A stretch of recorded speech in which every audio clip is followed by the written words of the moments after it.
moved here in April of 2010 when I started working in the library.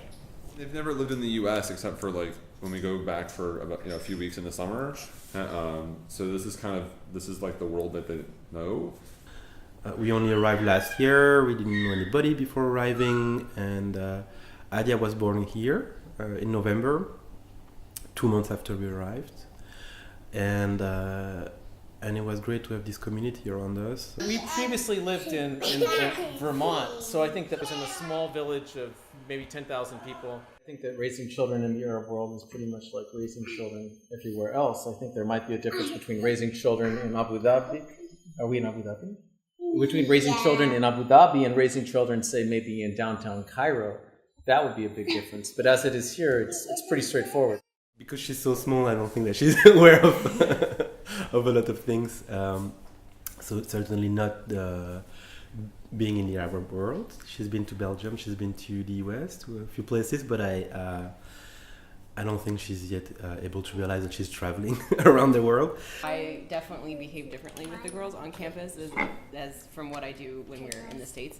Like, if we go to a playground or something, I wouldn't let them out of my sight. I mean, the day-to-day differences, I think, will be the things that are in some ways most noticeable. Like right now, there's no commuting.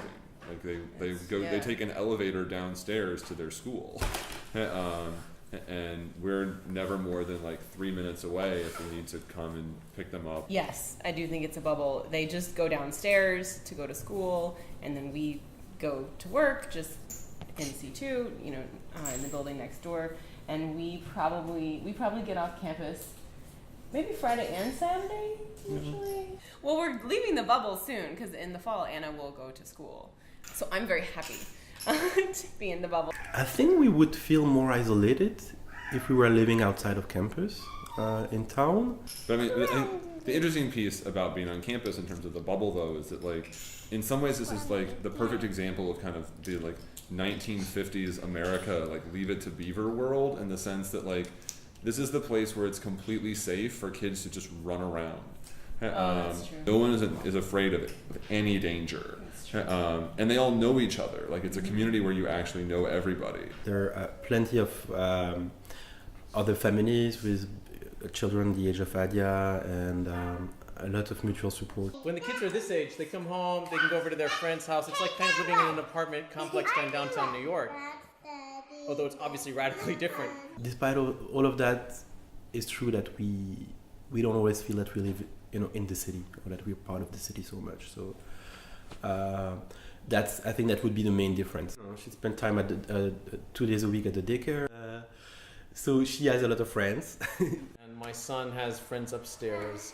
But my son, who's 10, and I think this is true of many of the kids who are kind of in the 9 to 13 or 14-year-old range, they also range a lot around campus. It's like campus becomes an extended backyard for them. Honestly, I don't think about challenges of raising children on campus. I think about challenges of raising children. And there are plenty of those. There's lots of challenges.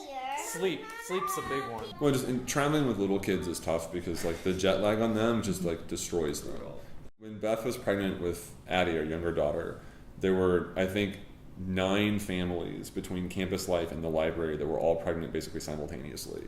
A lot of people that had come in the very beginning or early on that had kind of now, like, everyone was stable professionally, kind of realized at the same time, like, okay, like, this is a great time to have kids and it's a great place to have children. Both, like, just whether you people send their children to nurseries like Bright Beginnings, or they have domestic help with nannies, all of that is so much more inexpensive here than it would be in the U.S.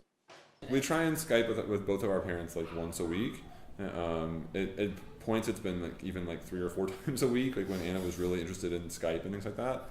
All the grandparents live in Belgium, so it's quite centralized. So yeah, she's seen them a few times. We do Skype also from time to time. But they still see them a couple times a year. My parents did the same thing to their parents. I think that they would wish that we're closer to home sometimes, but at the same time they see how this is really working out for us.